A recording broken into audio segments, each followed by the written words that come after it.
અરે ભાઈ, અહીંયા આટલા બધા લોકો કેમ છે? સરપંચ પણ છે. હા ભાઈ, ચાલ જોઈને આવીએ. ગ્રામજનો, આજે આપણી સમક્ષ દીપક ફાઉન્ડેશનના સહાયક ઉપસ્થિત છે, જે આપણને દીપક ફાઉન્ડેશન દ્વારા સંચાલિત ખેડૂત ઉત્પાદક સંઘ કાર્યક્રમ વિશે અને એફપીઓથી ખેડૂતોને અને ઉત્પાદક જૂથોને થતા ફાયદાઓની માહિતી આપવા આવ્યા છે. ખેડૂત ઉત્પાદક સંઘ કાર્યક્રમ, એફપીઓ અને તેનાથી ખેડૂત વર્ગને શું ફાયદો હોઈ શકે? નિશ્ચિંત રહો, હું તમારા બધા સવાલોના વિગતવાર જવાબ આપીશ. એફપીઓ એટલે ફાર્મર પ્રોડ્યુસર ઓર્ગેનાઇઝેશન, એટલે કે ખેડૂત ઉત્પાદક સંઘ, ખેડૂત ઉત્પાદક કંપની. દીપક ફાઉન્ડેશન છેલ્લા 4 દશકથી ખેડૂતો માટેની વિવિધ વિકાસલક્ષી યોજનાઓના નિર્માણ, અમલ, સંશોધન અને અભ્યાસ ક્ષેત્રે કામ કરનારી અગ્રગણ્ય સ્વૈચ્છિક સંસ્થા છે. હાલમાં આ સંસ્થા ગામડાઓમાં વસતા નાના ખેડૂતો ઉત્પાદકોની આજીવિકા સુરક્ષિત કરવા અને તેમની રોજગારી અને આવકમાં વધારો કરવા central sector scheme formation and promotion of 10,000 new farmer producer organisation FPO હેઠળ નાબાર્ડ, એનસીડીસી અને નાફેડ સાથે જોડાઈને સીબીબીઓ એટલે કે ક્લસ્ટર બેઝ બિઝનેસ ઓર્ગેનાઇઝેશન તરીકે કામ કરે છે.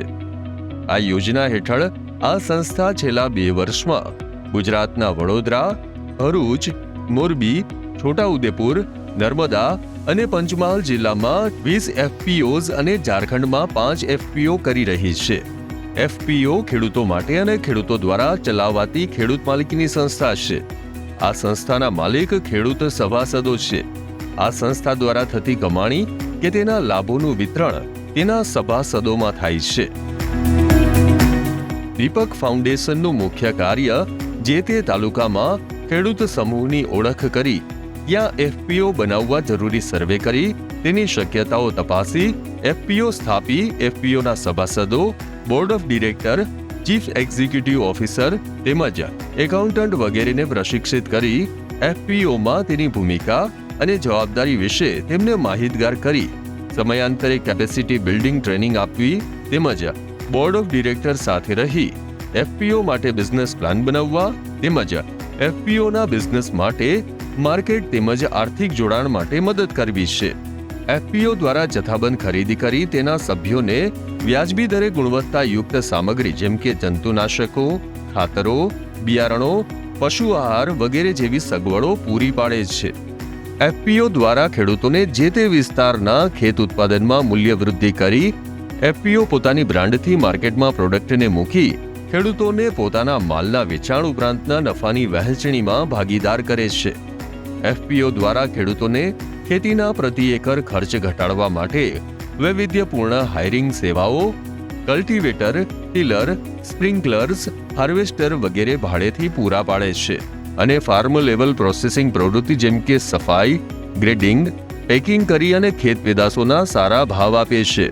બીજ ઉત્પાદન, મધમાખી ઉછેર, મશરૂમની ખેતી વગેરે જેવી ઉચ્ચ આવક આપતી પ્રવૃત્તિઓને પ્રોત્સાહન આપે છે. સદસ્યોના નાના જથ્થાની ઉપજને સરળ મૂલ્યવર્ધન પ્રક્રિયા દ્વારા વેચાણ લાયક કોમોડિટીમાં પરિવર્તિત કરવી તેમજ ખરીદદારો સાથે વાટાઘાટો કરી અને બજારના નવા માધ્યમો દ્વારા ઉત્પાદનો વેચી સભ્ય ખેડૂતને ઉત્પાદન માટે મહત્તમ વળતર આપવામાં મહત્વની ભૂમિકા ભજવે છે. હવે સમજીએ એફપીઓ શા માટે જરૂરી છે. ભારતના વિશાળ કૃષિ બજારમાં વૈશ્વિક વિકાસની ગતિથી બજાર વ્યવસ્થા ઊભી કરવી જરૂરી છે, કારણ કે દેશના કુલ 27,294 ગ્રામ્ય બજારો પૈકી 85% વ્યવસ્થિત વેપારની સુવિધાઓનો અભાવ છે. દેશના 7,221 માર્કેટિંગ યાર્ડ અને સબયાર્ડ અપૂરતી સુવિધાઓ અને કુશાસનગ્રસ્ત છે. તેથી જ દેશમાં 80% માલનું ખરીદ વેચાણ ખાનગી ક્ષેત્રમાં થઈ રહ્યું છે. અપૂરતી સુવિધાઓના કારણે દેશમાં ઉત્પાદિત 30% ફળો અને શાકભાજી, 7% અનાજ અને 10% મસાલાઓ બજાર સુધી પહોંચતા પહેલા જ નાશ થઈ જાય છે. તો વળી ગ્રાહક સુધી ચૂકવાતી કિંમતનો માત્ર 14 થી 30% હિસ્સો જ ઉત્પાદક ખેડૂતોને મળે છે. વેચાણ પહેલા ખેડૂતો દ્વારા ખેત પેદાશોનું મૂલ્યવર્ધનની માત્રા 2 થી 3% જ છે. તેનું એક કારણ વૈશ્વિક કક્ષાએ વ્યાપાર યોગ્ય માલની ઉણપ છે. જો વૈશ્વિક કક્ષાએ વ્યાપાર માલ હોય તો ખેડૂત અને વેચાણકારોને દૂરના નફાકારક બજારોનો લાભ મળી શકે છે. આ એફપીઓથી દેશમાં 12.1 કરોડ ખેતી એકમો એટલે કે ખેતરોને એકત્રિત કરવાનું વિરાટ કાર્ય થઈ શકે છે. ખેડૂત કંપની એફપીઓ કોણ બનાવી શકે? ખેત ઉત્પાદનને લગતી કામગીરી કરનારા કોઈ પણ 10 વ્યક્તિ કે જૂથ ભેગા મળી એફપીઓ બનાવી શકે છે. એફપીઓના માળખામાં મુખ્યત્વે 2 સ્તંભ છે: સંચાલક મંડળ અને શેરધારકો. સંચાલક મંડળ એફપીઓને ચલાવવા માટે ધંધાકીય નિર્ણય કરવા, હિસાબો રાખવા, કંપનીનું વ્યવસ્થાપન કરવું, બજાર વ્યવસ્થા ઊભી કરવી વગેરે જેવા કાર્યો કરે છે. આ સંચાલન મંડળમાં કારોબારી સભ્યો એટલે કે બોર્ડ ઓફ ડિરેક્ટરની પસંદગી ખેડૂત સભાસદો મત આપીને કરે છે. કારોબારી સભ્યો ઓછામાં ઓછા 5 અને વધુમાં વધુ 15 હોય છે. આ કારોબારી મંડળની સમયમર્યાદા ઓછામાં ઓછી 1 વર્ષ અને વધુમાં વધુ 3 વર્ષ હોય છે. સભાસદ અથવા શેર હોલ્ડરની ભૂમિકા અને જવાબદારીઓ કેવી હોય છે? સભાસદ કે શેર હોલ્ડર એ કંપનીનો માલિક છે. કંપનીમાં માલિક કે સભાસદ માત્ર ઉત્પાદક કે ઉત્પાદક સમૂહ જ હોઈ શકે છે. પ્રોડ્યુસર કંપનીમાં ઓછામાં ઓછા 10 સભાસદ હોવા જોઈએ, પરંતુ વધુમાં વધુ સભ્યોની કોઈ મર્યાદા નથી.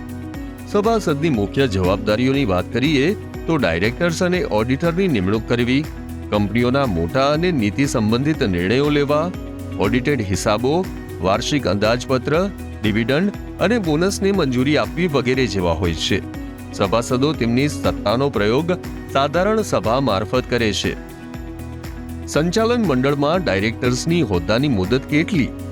ડાયરેક્ટર્સ આર્ટિકલમાં જણાવ્યા મુજબ કોઈ પણ ડાયરેક્ટર ઓછામાં ઓછા 1 અને વધુમાં વધુ 3 વર્ષ સુધી ડાયરેક્ટર પદ પર રહી શકે છે. કંપનીમાં ડાયરેક્ટર્સની ફેરબદલ કરવી ફરજિયાત છે. આર્ટિકલ્સની કલમ અનુસાર નિવૃત્ત થનાર ડાયરેક્ટર વધુ 1 મુદત માટે પુનઃ નિયુક્તિને પાત્ર છે. કોઈ પણ ડાયરેક્ટર 2 થી વધુ મુદ્દત માટે એટલે કે વધુમાં વધુ 6 વર્ષથી વધારે ડાયરેક્ટરના હોદ્દા પર રહી શકે નહીં. એક્સપર્ટ ડાયરેક્ટર કેટલા અને તેની ભૂમિકા શું હોય છે? બોર્ડ ઓફ ડાયરેક્ટર 1 અથવા કુલ ડાયરેક્ટરની સંખ્યાના 1/5 થી વધુ નહીં એટલા એક્સપર્ટ ડાયરેક્ટરને સાથે જોડી શકે છે. એક્સપર્ટ ડાયરેક્ટર ચેરમેન પદની ચૂંટણીમાં મત આપી શકતા નથી, પરંતુ જાતે ચેરમેન પદે નિમાવવા માટે લાયક ગણાય છે. એક્સપર્ટ ડાયરેક્ટરનું ઉત્પાદક કે સદસ્ય હોવું જરૂરી નથી. બોર્ડ ઓફ ડાયરેક્ટર્સની બેઠક. બોર્ડ ઓફ ડાયરેક્ટર્સની બેઠક દર 3 મહિને મળવી જોઈએ. દર વર્ષે ઓછામાં ઓછી 4 બેઠક મળવી જોઈએ. બીજું કે આ બેઠકની નોટિસ ભારતમાં વસતા તમામ ડાયરેક્ટર્સને અને દરેક ડાયરેક્ટર્સના ભારત ખાતેના કાયમી સરનામે બેઠક તારીખના ઓછામાં ઓછા 7 દિવસ પહેલા લેખિતમાં આપવી જોઈએ. અને ત્રીજું કોરમ. ઓછામાં ઓછા 3 ડાયરેક્ટર્સ હોય એ સ્થિતિમાં કુલ સંખ્યાના 1/3 ભાગમાં હોવી જોઈએ. એફપીઓમાં ડાયરેક્ટરની સત્તા અને જવાબદારી કેવી હોય છે? કંપનીની નીતિ, રણનીતિ, હેતુઓ, લાંબા ગાળાના તેમજ વાર્ષિક ઉદ્દેશ્યો, કંપનીની વ્યૂહરચના અને નાણાકીય યોજના વગેરે નક્કી કરવી અને તેને અનુસરવું. આર્ટિકલ્સમાં જણાવ્યા મુજબ પ્રોડ્યુસર કંપનીના સીઈઓ અને અન્ય અધિકારીઓની નિમણૂક કરવી. તેમના દ્વારા નિમાયેલ સીઈઓ અને અન્ય અધિકારીઓના કામ બાબતે દેખરેખ, દિશા સૂચન અને અંકુશ.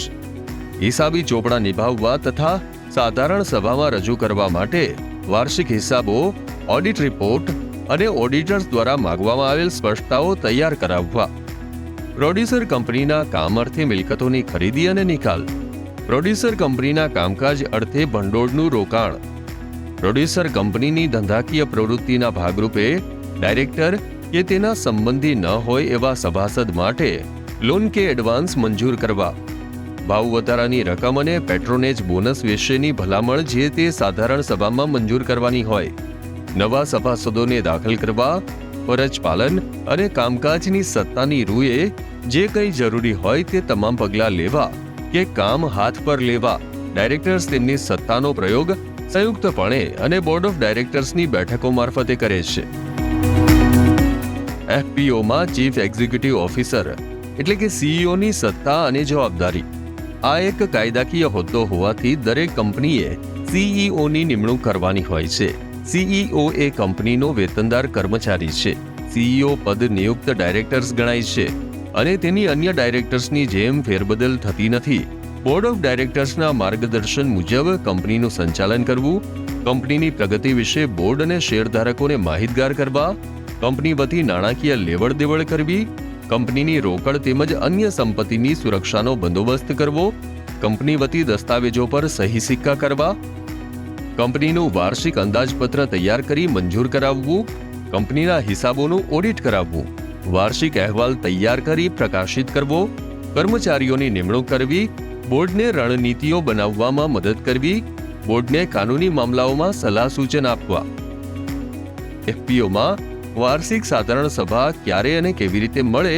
પ્રથમ સાધારણ સભા કંપનીની સ્થાપનાની તારીખથી 90 દિવસમાં મળવી જોઈએ. દર વર્ષે વાર્ષિક સાધારણ સભા મળશે. અહીં વર્ષ એટલે કે કેલેન્ડર વર્ષ.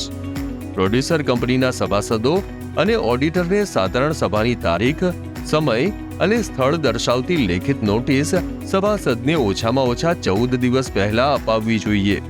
સભાની નોટિસમાં વાર્ષિક સાધારણ સભા એમ સ્પષ્ટ ઉલ્લેખ કરવામાં આવશે. કોરમ કુલ સભાસદો પૈકી 2 રહેશે. જો કે એઓએની જોગવાઈ મુજબ કોરમ વધુ હોઈ શકે છે. દરેક સભ્ય એક મત ધરાવશે. સરખા મત પડે એ સંજોગોમાં ચેરમેન અથવા બેઠકના અધ્યક્ષ કાસ્ટિંગ વોટ આપી શકશે. જો કે ચેરમેનની ચૂંટણીના કિસ્સામાં કાસ્ટિંગ વોટ ઉપલબ્ધ હોતો નથી. 2 સાધારણ સભા વચ્ચે 15 મહિનાથી વધુ ગાળો હોવો જોઈએ નહીં. રજિસ્ટ્રાર કોઈ ચોક્કસ કારણને લઈ આ ગાળો વધુમાં વધુ 3 માસ સુધી વધારી શકે છે. દરેક સભાની કાર્યવાહી જેવી કે ડાયરેક્ટર્સનો અહેવાલ, ઓડિટેડ સરવૈયું, નફા નુકસાન ખાતું અને વાર્ષિક રિટર્ન વગેરે વાર્ષિક સાધારણ સભા મળ્યાના 60 દિવસમાં રજિસ્ટ્રારને મોકલવાના રહેશે. સાધારણ સભામાં પાર પાડવાની કામગીરી: પ્રોડ્યુસર કંપનીના વાર્ષિક હિસાબોને બહાલી આપવી અને અંદાજપત્ર મંજૂર કરવી. પેટ્રોનેજ બોનસને મંજૂરી આપવી. બોનસ શેરનો મુદ્દો હાથ ધરવો. મર્યાદિત વળતરની જાહેરાત કરવી અને પેટ્રોનેજ બોનસનું વિતરણ કરવું. બોર્ડ ઓફ ડાયરેક્ટર્સને અપાનાર લોનની મર્યાદા અને શરતોનું નિર્ધારણ કરવું. એઓએની જોગવાઈ અનુસાર જે કંઈ વ્યવહારો માટે સભાસદની મંજૂરી જરૂરી હોય એ તમામ રજૂ કરવા. હવે આપણે ચર્ચા કરીશું સહકારી મંડળી કાયદા અંતર્ગત એફપીઓ રજિસ્ટ્રેશન કેવી રીતે થાય. ખેડૂત ઉત્પાદક સંગઠન જ્યારે મોટા પાયે નફાકારક પ્રવૃત્તિઓ કરવા માંગતું હોય ત્યારે તેની નોંધણી કરાવવી જરૂરી છે. આવું સંગઠન પ્રોડ્યુસર કંપની અથવા સહકારી મંડળી તરીકે નોંધાવી શકાય છે. ખેડૂત ઉત્પાદક સંગઠનની નોંધણી ગુજરાત રાજ્ય સહકારી અધિનિયમ 1961 હેઠળ તાલુકા ઉત્પાદક સહકારી મંડળી લિમિટેડ તરીકે કરવામાં આવે છે. આ મંડળીનું શાસન અને સંચાલન રાષ્ટ્રીય સહકારી વિકાસ નિગમ દ્વારા બહાર પાડવામાં આવેલ પેટા નિયમો અનુસાર થાય છે. રાજ્યના દરેક જિલ્લા સહકારી સંઘમાંથી આ પેટા નિયમો પ્રાપ્ત કરી શકાય છે. તાલુકા ખેડૂત ઉત્પાદક સહકારી મંડળીનું કાર્યક્ષેત્ર સમગ્ર તાલુકો ગણવામાં આવે છે. આ મંડળીની નોંધણી રાજ્ય સરકાર દ્વારા નિયુક્ત જિલ્લા રજિસ્ટ્રાર દ્વારા કરવામાં આવે છે. મલ્ટી સ્ટેટ સહકારી મંડળી કેન્દ્ર સરકાર દ્વારા નિયુક્ત રજિસ્ટ્રાર દ્વારા નોંધવામાં આવે છે. સહકારી મંડળીનું વર્ષ 1 એપ્રિલથી 31 માર્ચ ગણાય છે, જેને સહકારી વર્ષ કે નાણાકીય વર્ષ કહેવામાં આવે છે. મંડળીના મુખ્ય ઉદ્દેશ્યો કેવા હોય છે? સભાસદોમાં કરકસર, સ્વસહાય અને પરસ્પર મદદની ભાવનાનો વિકાસ કરી તેમના વ્યવહારિક અમલ માટે તેમને પ્રોત્સાહિત કરવા.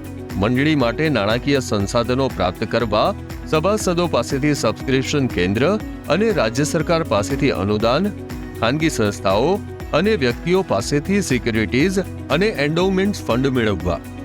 મંડળીના તાલીમ, શિક્ષણ, સંગ્રહ, વેચાણ વગેરે હેતુઓ માટે આવશ્યક સ્થાવર અને જંગમ મિલકતો હસ્તગત કરવી, ભાડે લેવી કે ઊભી કરવી.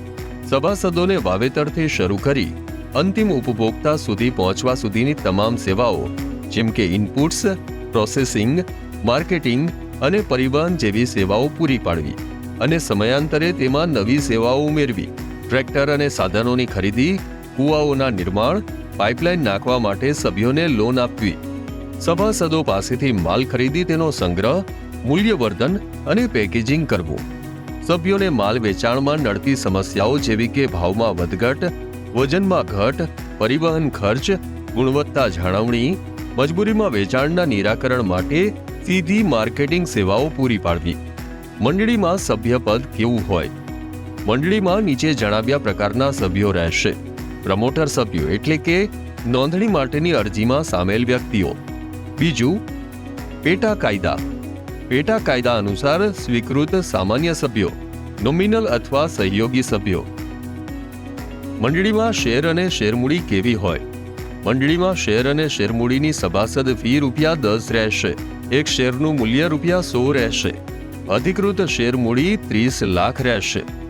કોઈ એક સભ્ય ભરપાઈ થયેલ શેરમૂડીના 10%થી વધુ શેર ધરાવી શકે નહીં. શેર એક કરતાં વધુ વ્યક્તિના સંયુક્ત નામે ઇસ્યુ કરી શકાય છે.